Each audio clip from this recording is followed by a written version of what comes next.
Greetings and salutations, friends. My name is, of course, Charles Q. Banks, and I'd like to welcome you back to my series of discussion videos in black and white. If you would like for me to talk about your specific topic, please leave that topic in the comments section below, and I will try to reply to it in the next black and white video. So today I would just kind of like to rave about one of my favorite recently released games called Dead Cells. And it is a rogue-like game, meaning that if you die in a certain environment, you cannot resurrect yourself in that environment again via checkpoint or save state. There are saves and there are loads in this game, but not based on progression through levels.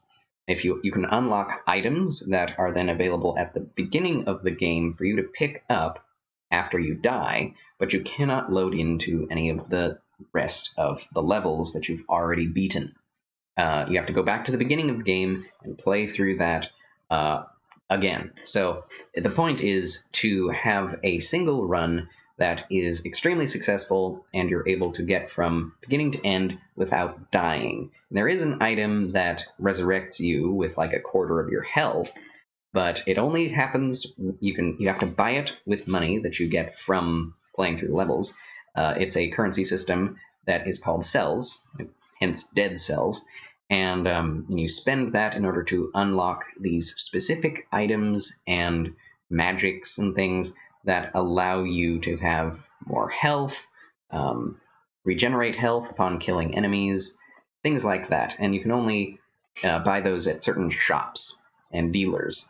And there are shops and dealers at the beginning of the game, so that if you acquire those cells and you keep them and you don't die, you can get to another shop and spend those. And then there's also another currency system, which is just money, and you can unlock with cells the ability to keep the money that you have when you die and start back at the beginning with that money to pay for one of those items and upgrades. So that's the way that there is progression, saved progression in this game. And also, according to the story, there is a sense of progression. If you die, you go back to the beginning, because you are like a zombie pus that inhabits the bodies of one of the people who died before in this gauntlet of prison cells. And it's kind of funny as a pun if you think about it. It's like it's a dead cell, so it's like you're in a prison, but it's also like cells as in a body that kind of regenerates. So it's like you're a zombie with zombie cells, and double entendre type thing. Anyway, I don't know if that was even intended in terms of the title, people entitling the game for that purpose, but I get a kick out of it. So it's a roguelike.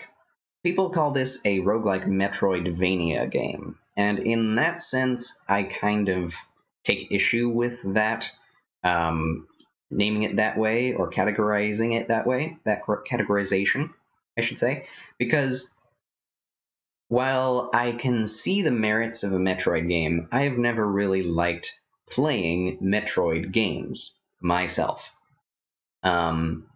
They're very difficult, and the difficulty is found not necessarily in fighting bad guys, although there is difficulty in that, specifically with bosses, but the point is not to fight things. The point is to get through areas, and each area is like a different puzzle that you have to complete if you want to progress.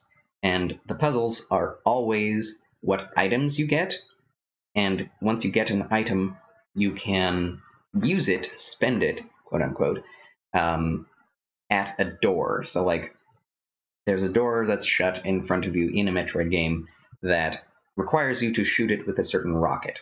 Okay? You do not have that rocket. Therefore, you have to go through this other circuitous route in order to find the rockets you need to blast that door open. And there are multiple doors there in that route that you must come back to once you get another item after you break through that one door and find another item to go back through and get the other items in the other doors so that you can unlock doors further down the other route, and etc., and fight a boss, get an item, and continue that process until you reach the end. and use all of the items in battle or to progress through the area.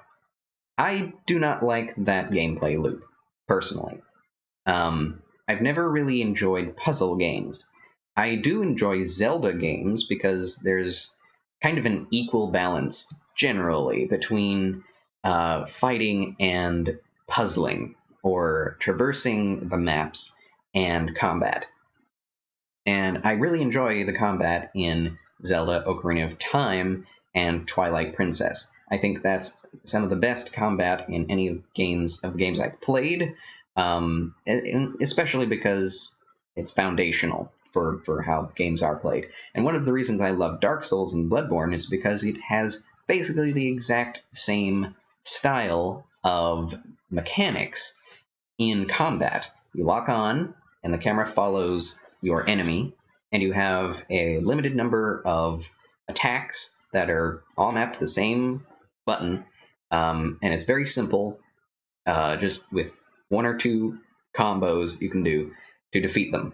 Twilight Princess adds upon that with directional combos. If you point the directional stick forward, he'll do downward slashing combos, ending in an upward slash, and then sideways combos to the left, and then to the right, it's, or, you get the idea. So that's really fun, and it adds a lot of player variety. Like, there are a lot of options in how to approach the enemies in Ocarina of Time and Twilight Princess and in Dark Souls. Dark Souls doesn't have the directional thing, but it does have light attacks and heavy attacks. And that's where all of the combos, keep calling them combos, but they're not really combos, they're just consecutive attacks, I'm not too into combos. I do like the Devil May Cry series for its combos, but I'm not super great at it. Darksiders is fun in terms of its combat, as well as, like one of my favorite Devil May Cry-esque games, Ghost Rider for the PS2. And I keep coming back to that because I love it. I actually played it just a few days ago, and will probably play it again because it's that type of gameplay that I like.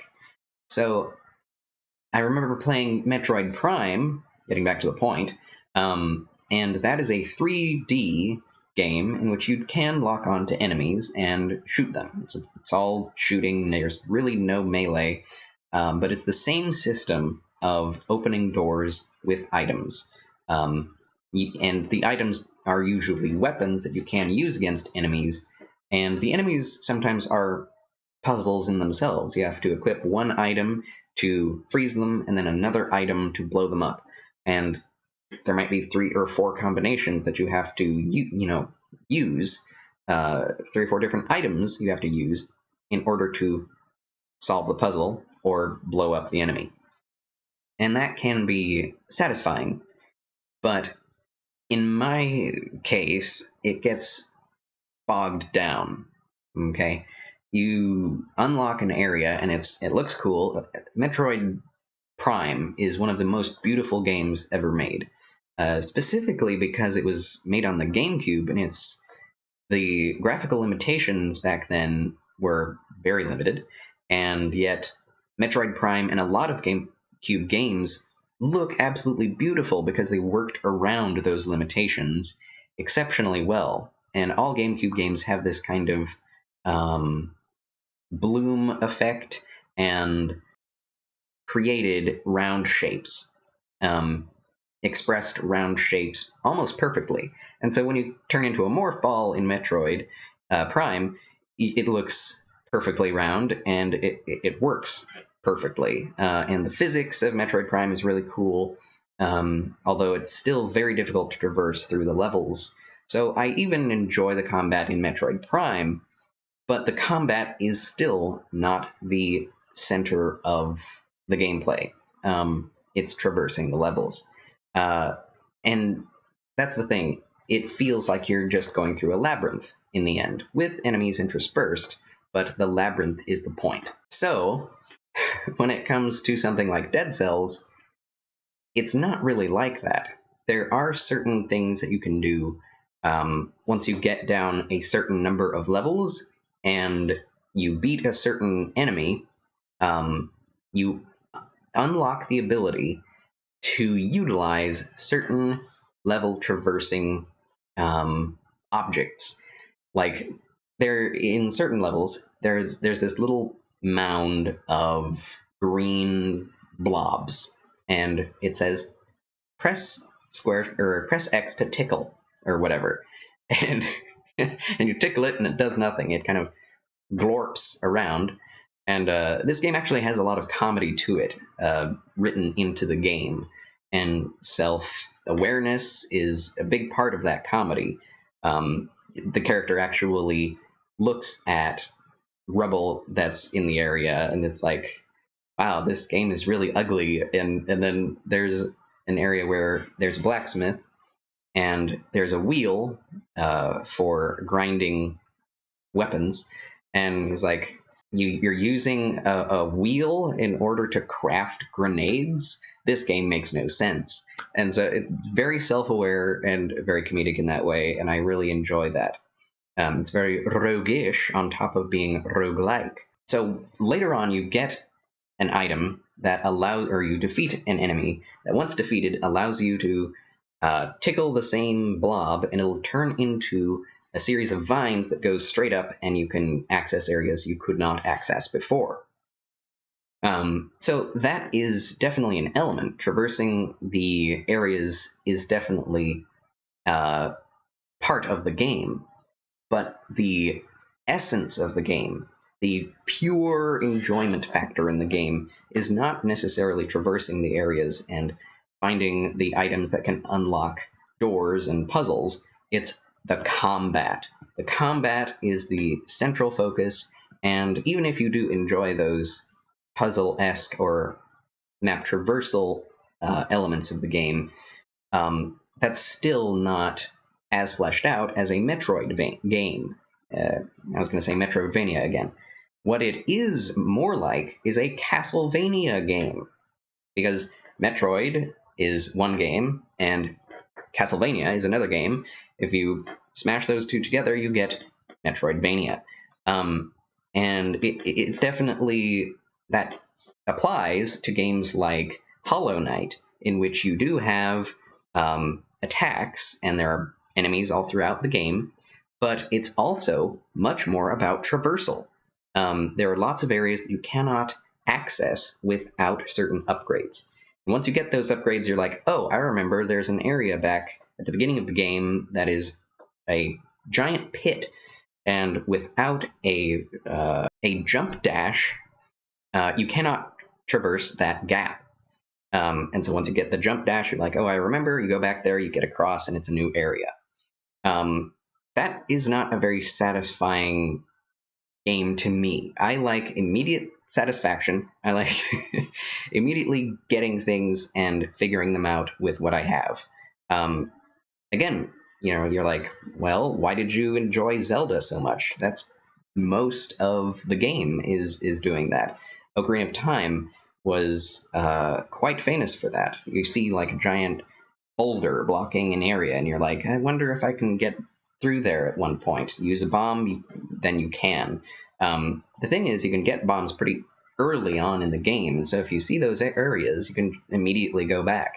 There's no limit on when you can do certain things, except for, of course, unlocking the items to do them. But if you're in an area, you're in a dungeon, and you find the thing that can open those, you can immediately go and do them. You don't have to go through all the entire dungeon necessarily in order to do those things. Anyway, it was the open, I think the three-dimensional open aspect of the world, the open world of Ocarina of Time, that made those things enjoyable to me. When it's in a two-dimensional space, however, and you're jumping up and down and left and right, you're confined to going back through a certain area in the exact same way. In a three-dimensional space, you don't have to make those exact jumps in order to get to the next to that area you got to. You can go a different route. You can go all the way around Lon Lon Ranch, go through the cavern, slide down the river, whatever. You know what I mean? It all comes back to player choice for me. So, like I say, Hollow Knight, very boring to me. Most of it is figuring out where to go. And once you figure out where to go, you realize there are areas you haven't explored yet, and you have to backtrack. Backtracking is tantamount to murdering my enjoyment. And in Dead Cells, you really don't ever have to backtrack. And if you do, if you reach a dead end, which there are generally many dead ends in each level of Dead Cells, there's always a teleportation system. And once you hit a dead end, there's a teleporter, and you can teleport right back to this earlier teleportation device that you unlocked. You unlock teleportation devices by running past them. This is a two-dimensional game, mind you. And even though it is two-dimensional, and there are platforms that you can jump to, it's not all about platforming either, which I like. Once again, it's the combat. When it comes down to me enjoying a game, if it's a Metroidvania, it'll be half and half. I will probably enjoy the combat, like in Hollow Knight. I do enjoy the combat, but the traversal through the game is such a massive part of it that it's basically an entire half of the game that I actually dislike. When you only like a game halfway, that's basically like you giving the game a 5 out of 10. It's average. You don't really feel any better about it than playing anything else. You don't feel like it's a horrible game, but it's not a good game in your eyes, or in my eyes. You know, Hollow Knight, an excellent game, but to me, I only enjoy it half of the time I play it, which is not a good usage of my time. In Dead Cells, it's mostly the Castlevania part of it that I actually enjoy. And the Metroidvania part of it is so small, so insignificant when compared to the rest of the game that I can't even consider this game a Metroidvania. I can't call it Metroidvania myself without feeling insincere. Because it's just a Castlevania-esque game that is roguelike and two-dimensional. Because if you go back and play like Symphony of the Night, a Castlevania game, or even the original Castlevanias, they have a lot more in common with Dead Cells than Dead Cells has in common with Metroid. You know, a lot of people actually have said you would really enjoy Dead Cells. It's a Metroidvania. But the reason I enjoy Dead Cells is not because it's a Metroidvania, because it's a Castlevania. You can run super fast, making traversal kind of you have a red scarf that trails behind you, and you have these animations that are pixelated. It's a pixelated game, and you have these animations that are very reminiscent of the original Prince of Persia. That game was very slow, but the movements, while they were very deliberate, were very cool. Like, most of the enjoyment of the original Prince of Persia was watching your character jump and roll and crouch and going through these very satisfying animations. And there's a lot to enjoy about the animations in Dead Cells. So you get to watch your character's scarf trailing along in the background. I don't really know what you are. You're kind of a zombie, but your head is like a swirl of smoke with a bright light in it, which is apparently your eyeball. And your eyeball is also trailing light trails behind you as you run. And you run really fast, like I said before. So it feels really satisfying just to run in this game. And you never have to take it slow. Actually getting through the levels really quickly is incentivized by the game itself, because once you reach the next area, there is a resting point between the next level and the level you just defeated. If you get through a certain level in a certain period of time, usually under 2 minutes, they will reward you with a treasure door at the beginning of the rest area, which also has a shop in it. But if you get under those minutes, you can go through that door, get far more dead cells than you usually would, probably, than if you went through that level slowly.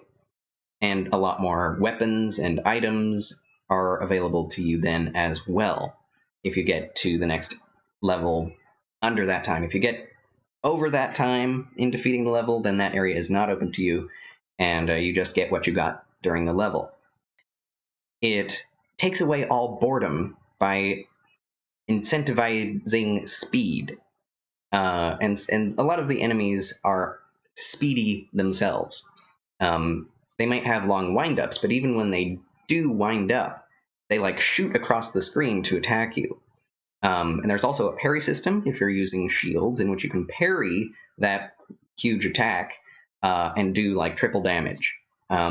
So if you like Dark Souls parrying, then you'll enjoy this game's parrying as well. And every weapon that you get that is a melee weapon, there's like a 3 to 4 hit combo that you can do. And once you hit the last combo, it does like double damage, which incentivizes you to use the combos because you want to get to the ending hit, which will do more massive damage, which is great because if you're able to execute that, usually the enemy is dead on the last hit. And last hits are extremely satisfying, whether it's the first time you hit them or the last time, because they explode like crazy, and there's like a flash of light, and their giblets fly, and I'm a very moral person. If there's too much gore in a game, I won't like it. But and there is quote-unquote gore in this game, but it's so cartoony and pixelated that it generally doesn't hit you like gore does. There will be like a blood splatter on the wall behind, but it's kind of dark usually, so you can't necessarily see it. It doesn't hit you like actual gore does in a film, where they're focusing on it. Or on, like, Bloodborne, like, you see the blood all the time, and in this game, you can get right by it. In Bloodborne, the blood is everywhere, you cannot get by it. So I appreciate that. You just kind of get used to it, and it doesn't hit you in a negative way. It hits you in a positive way. There's like tons of feedback, positive feedback for you defeating an enemy. And even hitting an enemy is extremely satisfying because of the sound effects and the animations. Like in a Devil May Cry game, just attacking has an extremely satisfying arc and sound effect and animation that you want to hit things with it. And so when you hit things and it has an even more satisfying sound effect to it, it's just the best, the best in combat. So yeah, I love Dead Cells. I haven't yet beaten it. It is extremely hard and tough as nails, and that is why you may not enjoy it as much as me if you're not as into the combat. It is really difficult to get past any of the levels, and each level might have some of the same enemies that were in previous levels, just more difficult, doing more damage, having more health. So you always want to keep leveling up your weapons by using them and finding blueprints, which give you the option to level up one of 3 item colors. And each item that you find, each weapon that you find, has a color to it. Sometimes it has 2 colors, and if you upgrade according to a certain color, that weapon will receive upgrade benefits whenever you upgrade according to that color the next time. So it kind of incentivizes you also to continually upgrade the same color throughout your run. So that means that you can actually do different runs with different colors, upgrading different things, and have a completely different play style to the one that you previously did. You can even do a completely ranged run in which you only have ranged weapons. And they're usually just like crossbows and arrows and bows, but no rifles or anything like that. But you can also have grenades and traps that help you to mitigate an issue that you might have, and you generally have, of enemies surrounding you, getting behind you and in front of you, really. Or even above and below you, because there are flying enemies as well. So if you set a trap, then it'll trap, like, you throw out 2 traps, and that's a weapon I recommend you get, is the traps, and 2 enemies will get caught in it, allowing you to deal with other characters, and even if you attack those same enemies that are in the traps, it'll do more damage because of the debuff that the trap has. So there's a lot of utility to using different weapons. That means that you may be unhappy that you died, but then you think, okay, maybe I can then play a different way and get better at that than I just did with the previous way. And that lends a lot of replay value to the game. And since it's a roguelike, you have to have replay value, because if you're just replaying the same thing over and over and over, and it doesn't change, then you will get bored of it quickly. But in Dead Cells, the maps change every time you die. You'll be playing through the same levels, but the level layout will be different, and the enemy layout will be different. So you're never just mindlessly going through the same level, learning, just muscle memory how to play a certain level like you would in, like, Crash Bandicoot. It's all about being aware and being present when you play through the game. And that's good because it incentivizes skill. And that might be bad for some people who are more casual players, but I myself am a casual gamer. I would say that about myself very strongly. Even though I play hardcore games, I play them in a very casual way. Bloodborne and Dark Souls I play while listening to podcasts and listening to people talk on YouTube. So I'm not always 100% there. I've learned the games enough. Usually after like one playthrough of Dark Souls or Bloodborne, I'm able to play through them and just kind of turn my brain off. And if I die, I die, and I won't lose too much progress because I know how to get back, and et cetera, et cetera. And this game is exactly the same as Dark Souls in that manner. It's very difficult, but once you learn the mechanics of the game, it becomes easy to kind of settle in for the long haul of going through an area, killing all the enemies, enjoying yourself, because the enjoyment is in the combat. The enjoyment will always be there, whether you die or you get all the way to the end.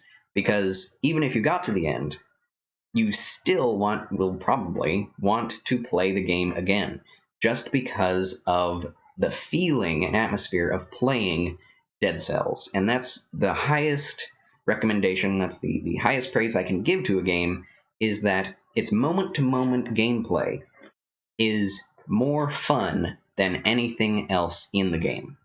In Dark Souls, that's not always the case, because progression is the most satisfying thing in that game. If you're able to level up, that is a massive rush of endorphins. And if you're able to defeat a boss, that's a massive rush. If you die, that's a horrible thing because you lose progress.